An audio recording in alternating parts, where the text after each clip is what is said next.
Remedios Varo's human and hybrid figures embark on cosmic quests and coax wondrous revelations.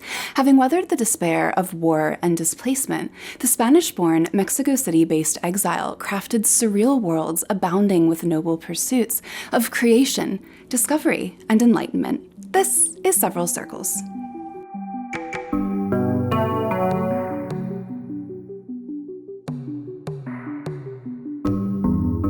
Wispy life forms traverse and transfigure in remote realms. Some tinker with fantastical contraptions. Others work miracles and wield wonders.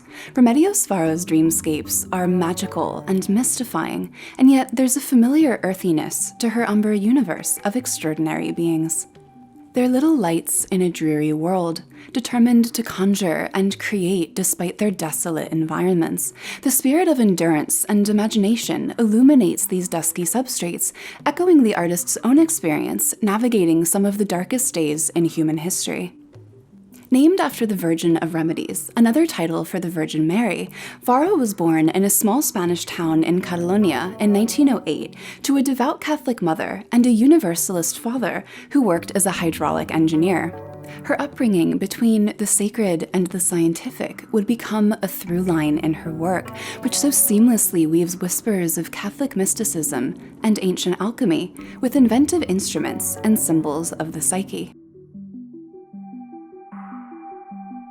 Varo's knack for observation manifested early on, a skill that her father noted and nurtured by having her meticulously copy his sketches for engineering apparatuses.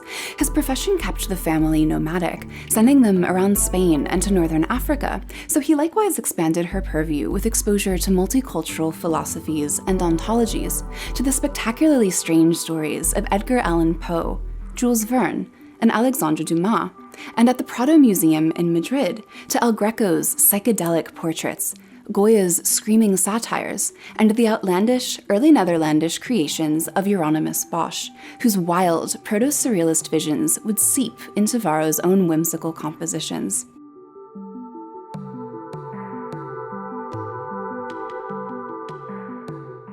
All of these influences fortified the artist to be, with dimension and perspective, while she suffered the austerity of an all-girls Catholic school in the Spanish capital. Varo undermined the convent's culture of obedience with little acts of rebellion and truth-seeking gestures. She's said to have covertly written to a swami with a request for a mandrake, a type of root that's long been believed to possess supernatural properties. She notated her thoughts about dreams and spells, allegedly stashing her short stories in streams of consciousness around her room, and she would pour sugar outside of her door to be alerted whenever a nun approached. Decades later, Varo would illustrate the severity of her schooling in the first two parts of a narrative triptych. These paintings evoke her sense of captivity in this atmosphere of conformity and compliance, and her discomfort with the absolutism of Catholic doctrine. In Embroidering the Earth's Mantle, young, uniform women toil to sew the very fabric of the earth with thread formed from the incantations of a monk-like figure. This lyrical interpretation of creationism as a poetic, albeit oppressive conviction, recalls a cast-iron curriculum of group sewing and prayer. The final painting in the triptych is entitled The Escape.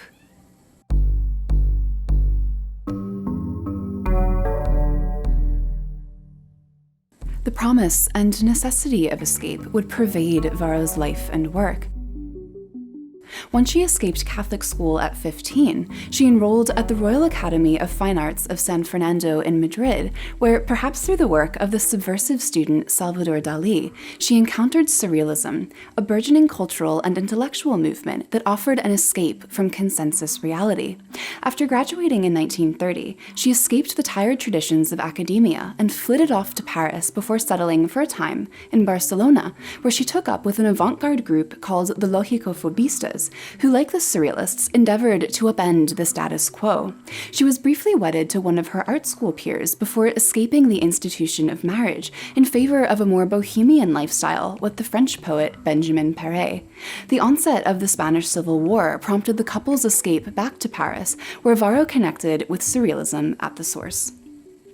kindled from the embers of Dada, an irreverent response to the brutality of World War I, surrealism was a literary movement in its nascent years. It emerged in Paris around the late 1910s with the experimental practice of automatic writing, designed to liberate the mind from the fetters of conscious thought.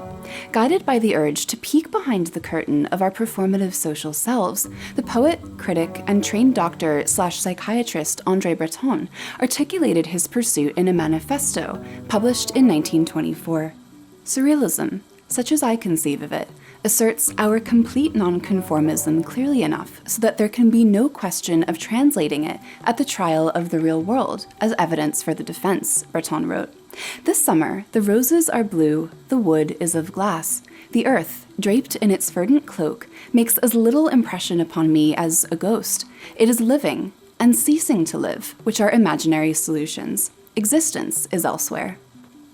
Surrealism attracted so many exceptional artists into its orbit and upheld a new metaphysical mode characterized by remarkable happenings and uncanny juxtapositions. Vanguard visionaries such as Marcel Duchamp, Francis Picabia, Giorgio de Chirico, Joan Miró, Jean Arp, Man Ray, and Max Ernst, amongst others, profoundly influenced the surrealist aesthetic, which was famously honed by the likes of Salvador Dalí, Yves Tanguy, and René Magritte. But there were many others around the world who contributed to surrealism outside of the movement's Parisian epicenter, many who experimented with surreal imagery without formally pledging their discipleship, and many marvelous women surrealists who were kind of cast aside. So Varo was kept at an arm's length of surrealism's notoriously machismo inner circle, creating what she could between odd jobs. She didn't go unnoticed. Her work was included in surrealist pamphlets and international exhibitions, but her ascent was abruptly curtailed when she was detained by the French government for several months. Between 1936 and 1939, the military general Francisco Franco crusaded to obliterate Spain's existing republic. The Spanish Civil War resulted in hundreds of thousands of deaths and the displacement of Spanish citizens en masse, with many fleeing to nearby France. Franco found camaraderie in Benito Mussolini and Adolf Hitler, who facilitated his catastrophic cause with military aid on behalf of fascist Italy and Germany. When the Nazis invaded France in 1940, many foreigners were interned. The reason for Varo's arrest is unclear, but it was likely for her association with Perret, an outspoken supporter of the Spanish Republic, who was also jailed at around the same time. Paris fell to the Nazis shortly after Varo's release, and she fled the French capital for her life, narrowly securing asylum with Perret in Mexico by 1941. The United States Holocaust Memorial Museum estimates that 15,000 Spanish Republicans who remained were sent to the concentration camps after 1940. Of course, the precariousness of the journey haunted Varo, who was left to process the many traumas that she so fortuitously survived, so she depicted subjects in transit, under surveillance, and engaged in seemingly clandestine encounters. But she was in good company on the other side. Mexico City fostered a community of European expats, including Leonora Carrington, who would become one of Varo's dearest friends. The English-born surrealist went through the ringer herself. She was in a relationship with the German artist Max Ernst when he was imprisoned as an enemy alien in France. Carrington fled to Spain and suffered a nervous breakdown. She would never reunite with her former lover and eventually married a Mexican diplomat, ultimately settling in Mexico City, where she and Varo, along with the Hungarian photographer Kati Horna, became known as the Three Witches for their shared fascination with the occult. Together, they would concoct potions and pull pranks during boisterous gatherings hosted at Varo's and Perret's home. In a painting by the Mexican artist Gunter Gerso, Varo is presented like a sphinx, enigmatic and feline in her disposition, surely a reference to the artist's adoration of cats. After a lifetime of migration, she appears firmly rooted in the earth, secured by her loved ones. Varo's relationship with Perret wouldn't last. He returned to France after the war, and she remained in Mexico for the rest of her life, barring an extended trip to Venezuela, where she was recruited to draft technical drawings of malaria-causing parasites. Varo always managed to get by on gigs. She fashioned costumes and sets for the monumental modernist Marc Chagall, who designed a production of the ballet Alecko, which premiered in Mexico City. She restored pre-Columbian artifacts, painted furniture, and found noteworthy success as a commercial illustrator. A mistress of precision, she also made money making faithful reproductions of paintings by big-name modern artists. When Varo returned to Mexico from Venezuela in 1949, she got involved with an Austrian record shop owner by the name of Walter Gruen. Gruen was convinced that if Varo committed herself to her own practice, she would no longer have to copy those who were not better artists than her, but simply better known. With his support, Varo dedicated the rest of her life to painting. Her mature style glows with burnt oranges and earthy hues. Her lines are crisp, deliberate, and thoughtful, well-balanced with the spontaneity of decalcomania, a wet paint transfer technique that yields compelling nuances. This was a common surrealist method, which she occasionally employed as the basis for entire figures, but often used for subtle details, like the garments worn by the juggler, who mesmerizes an audience with little orbs of light.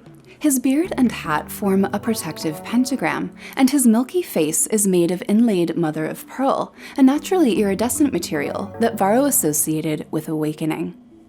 The concept of the awakened state struck a chord with Varo, who, inspired by Freudian and Jungian theories, mined the expanse of her subconscious.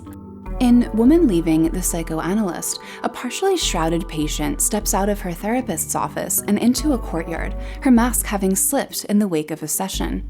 In one hand, she holds her father's head, which she prepares to drop into a well, thereby freeing herself from patriarchal influence. In the other, she carries a basket brimming with miscellaneous neuroses. Varo also subscribed to the teachings and preachings of the spiritual philosopher George Gurdjieff, who proposed that we are essentially asleep, our minds, bodies, and spirits distracted and disconnected, frayed by routine. But with intensive self-work, we can internally unify and return to the enlightened path. With heart-shaped faces not unlike her own, many of Varo's subjects are in the midst of a metamorphosis, in that process of becoming, transcending, and discovering. Trying to find the invisible thread that unites all things, as Varo explained of the central figure in Harmony, who places sacred things, plant life, crystals, and mathematical formulas on a musical staff studied by a muse perhaps, emerging from the architecture.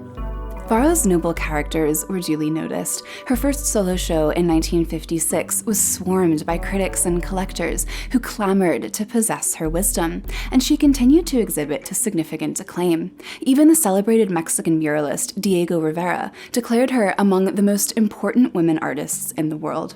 So when she died of a sudden heart attack at just 54 years old in 1963, it was a seismic loss. She was the sorceress who left too soon, eulogized Breton. A virtuosic synthesis of science and spirituality, Still Life Reviving is said to be Varo's final painting. This prescient picture is devoid of human presence, but it's alight with a force of residual energy. Radiating from a lit candle is an eddy of apples and pomegranates, forbidden fruits so defiantly tasted by the biblical Eve in paradise and the goddess Proserpina in Hades. They revolve around the flame like planets around the sun. Though they've veered off course, they spin out and break apart, heralding what looks like an apocalyptic event. But having spent her life studying the arcane workings of the universe, Varo knew that ends bow to beginnings, and so new life springs forth from the ruin, as it somehow always does. This episode's community spotlight is on Maine-based fine art photographer and analog collage artist Catherine Minot, who assembles disparate details, images from nature, art history, and visual culture throughout the centuries into captivating compositions. Guided by the idea that everything is connected, she arranges harmonies of color, texture, and style to construct new pictures that are the sum of their parts. Visit the comment section of this video to learn more about Catherine. Thanks for watching Several Circles. Don't forget to subscribe for more videos about the lives and work of extraordinary artists from across history and the present day. Let us know in the comments if there's an artist you'd like to know more about, and if you're an artist yourself, we'd love to hear from you. Get in touch for your potential community spotlight feature.